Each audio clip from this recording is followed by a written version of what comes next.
الحمدللہ وحدہ والصلاة والسلام علی من لا نبی بعدہ وعلی آلہ واصحابہ الذین اوفوا عہدہ۔ بسم اللہ الرحمن الرحیم۔ ناظرین گرامی، معزز سامعین، آج اس پروگرام کے اندر اسی موضوع کو اور عنوان کو، ٹاپک کو آگے بڑھاتے ہوئے بات کرنی ہے کہ والدین کا مقام شریعت اسلامیہ میں کیا ہے، اور ہمارا دین، ہمارا قرآن، سنت نبوی اور فرمان رسول والدین کی خدمت اور ان کی فرما برداری کے بارے میں اور ان کے ساتھ حسن سلوک سے پیش آنے کے بارے میں کیا رہنمائی فرماتا ہے اور ہمیں کیا آگاہی دیتا ہے۔ حضرت عبداللہ بن عباس رضی اللہ تعالیٰ عنہما سے حدیث مروی ہے اور بڑی مشہور حدیث ہے۔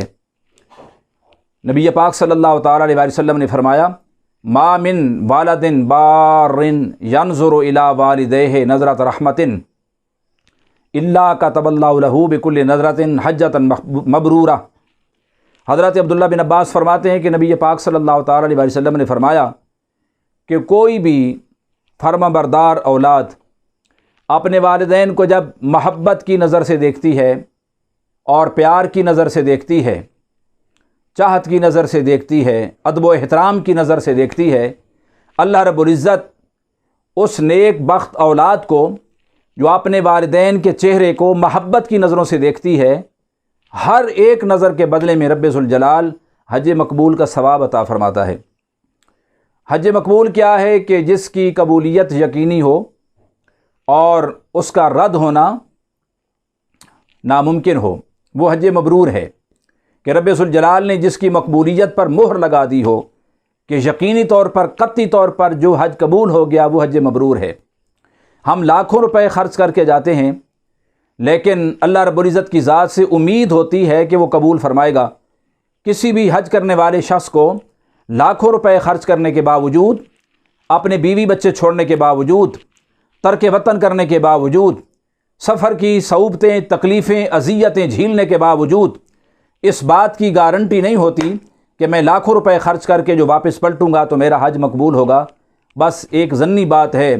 اور اللہ رب العزت کی بارگاہ سے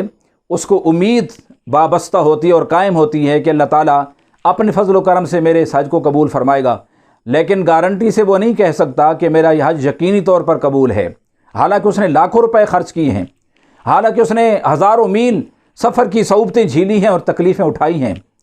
اور ترک وطن کیا ہے، عزیز و اقارب کو چھوڑا ہے، اپنی آل و اولاد کو، گھر بار کو چھوڑا ہے۔ اس کے باوجود اس کے حج کے مقبول ہونے کا یقین نہیں ہے، گمان ہے، اللہ رب العزت کی ذات سے امید ہے۔ لیکن وہ خوش نصیب کتنا ہے کہ جس کا ایک پائی پیسہ خرچ نہیں ہوا، زیادہ وقت خرچ نہیں ہوتا،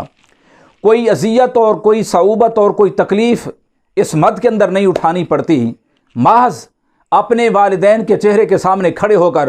محبت سے نظر بھر کر اپنے چہرے، والدین کے چہرے کو دیکھ لینا، اس پر کوئی پائی پیسہ خرچ نہیں ہوا، کوئی تکلیف نہیں اٹھانی پڑی۔ لیکن اس حج کے بارے میں نبی پاک صلی اللہ تعالیٰ علیہ وسلم نے شورٹی دی ہے، حضور صلی اللہ تعالیٰ علیہ وسلم نے گارنٹی دی ہے کہ رب ذوالجلال ہر ایک نظر کے بدلے میں اس کو ایک مقبول حج کا ثواب عطا فرمائے گا۔ صحابہ کرام رضوان اللہ تعالیٰ علیہم اجمعین نے تعجب کرتے ہوئے یہ بات پوچھی، قالوا وإن نظر كل يوم 100 مرة، یا رسول اللہ صلی اللہ علیہ وسلم یہ تو فرمائیے کہ اگر وہ شخص ہر روز 100 مرتبہ اپنے والدین کے چہرے کو محبت کی نظر سے دیکھتا ہے تو کیا 100 حج کا ثواب ملے گا؟ نبی پاک صلی اللہ تعالیٰ علیہ وسلم نے فرمایا، اللہ اکبر و اطیب، اللہ رب العزت کی ذات بہت بڑی ہے، اللہ رب العزت پاک ہے۔ مقصد یہ تھا کہ جب وہ اجر و ثواب عطا کرنے پر آتا ہے، جو اجر و ثواب کے جب دروازے کھول دیتا ہے، خزانے کھول دیتا ہے اور خزانوں کے دھانے کھول دیتا ہے، تو پھر اس کو شمار میں نہیں لایا جا سکتا،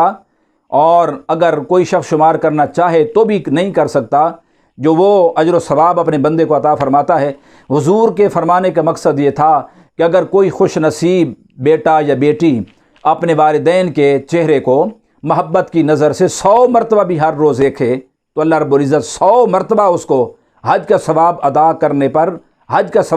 کرنے پر قادر ہے۔ اس کے لیے کوئی محال نہیں ہے اور اس کے لیے ناممکن نہیں ہے۔ ماں کا بڑا مقام ہے، اور نبی پاک صلی اللہ تعالیٰ علیہ وسلم نے فرمایا ان الجنت تحت اقدام امہاتکم، تمہاری جنت تو تمہاری ماں کے قدموں کے نیچے ہے، تمہاری ماؤں کے قدموں کے نیچے ہے۔ اور اسی جنت کو اگر آپ دیکھتے ہیں دوسرے رخ پر تو نبی پاک صلی اللہ تعالیٰ علیہ وسلم نے فرمایا ان الجنت تحت ظلال سیوفکم، تمہاری تلواروں کے سائے میں ہے جنت۔ ایک طرف سے فرمایا جا رہا ہے کہ تلواروں کے سائے میں ہے جنت، اور دوسری طرف فرمایا جا رہا ہے کہ جنت تمہاری ماؤں کے قدموں میں ہے۔ اور تلوار کے سائے میں میدان جہاد کے اندر مجاہد جاتا ہے، پیسہ خرچ کرتا ہے، مال خرچ کرتا ہے، اپنی جان کو ہتھیلی پر رکھتا ہے، راہ خدا میں اپنی گردن کٹاتا ہے، تلواروں کی چمک میں، تیروں کی بارش کے اندر، اور ہزاروں نیزوں کے گھاؤ جھیلتا ہے اور برداشت کرتا ہے، تب اس کو جنت ملتی ہے۔ لیکن وہ خوش نصیب کتنا خوش نصیب ہے جو ماں کے قدموں میں بیٹھا ہے، ایک زخم نہیں کھایا، ایک تکلیف نہیں اٹھائی، ایک پیسہ خرچ نہیں کیا، ماں کے قدموں میں بیٹھ کر ماں کے پاؤں دبانے سے، ماں کی خدمت کرنے کی وجہ سے وہی جنت جو میدان کارزار کے اندر، میدان جہاد کے اندر تلواروں کے سائے میں جان دے کر خریدنی پڑتی ہے، آج وہ ماں کے قدموں کے اندر ماں کی خدمت کرنے سے مل رہی ہے۔ کتنا بڑا مقام ہے، ماں کا بڑا مقام ہے۔ ماں پھر ماں ہوتی ہے۔ اللہ اکبر۔ عارف کھڑی نے فرمایا بھائی بھائیاں دے دردی ہوں دے تے بھائی بھائیاں دیاں باواں، باب سراں دے تاج محمد، ماواں ٹھنڈیاں چھاواں۔ اللہ اکبر۔ دوسرے مقام پر فرمایا باب مرے سر ننگا ہووے، ویر مرن کنڈ خالی، ماواں باج محمد بخشا، کون کرے رکھوالی، وما علینا الا البلاغ۔